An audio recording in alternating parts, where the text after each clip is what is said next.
নমস্কার বন্ধুরা, আমি সম্পাস কিচেনে আপনাদের অনেক অনেক স্বাগত। আজকে চলে এসেছি একদম ইউনিক একটা রেসিপি নিয়ে। সেটা হচ্ছে নারকেলের স্যালাড। যারা ডায়েটে আছেন তানারাও এই স্যালাড তৈরি করে খেতে পারেন। চলুন তাহলে দেখে নিই আমি এই স্যালাড কিভাবে তৈরি করছি।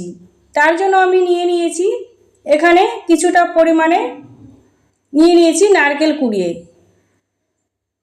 আর যেটা লাগছে সেটা হচ্ছে একটুখানি শসা কুচি নিয়েছি আর কিছুটা ডালিম ছাড়িয়ে নিয়েছি।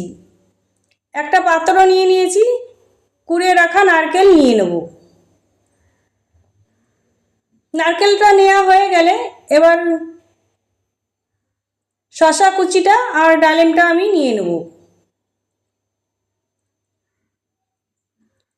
আর নিয়ে নেব এখানে ঘরের তৈরি টক দই আছে, আমি নিয়ে নেব 3 চামচ। অফ ক্যামেরায় আমি আরও 1 চামচ নিয়েছিলাম, আপনাদের দেখাতে পারিনি।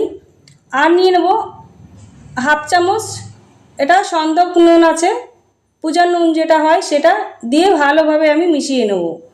সন্দক নুনটা দেওয়া এই কারণে যে আপনারা উপোস দিনেও বাড়িতে বানিয়ে খেতে পারেন। আমি এটা উপোস দিনে বানিয়ে খেয়েছিলাম, খেতে কিন্তু অসাধারণ হয়েছিল। এবার আমি সামান্য পরিমাণে চিনি দিয়ে দিলাম, যেহেতু টক দই ব্যালেন্সটা রাখার জন্য একটুখানি চিনি দিয়ে ভালোভাবে আমি মিশিয়ে নেব। মিশিয়ে নিলে আমার একদম রেডি, আমার তৈরি হয়ে গেছে নারকেলের স্যালাড রেসিপি। একবার হলে বন্ধুরা এইভাবে নারকেলের স্যালাড বাড়িতে বানিয়ে খাবেন, ছোট থেকে বড় সবাই খুব পছন্দ করবে।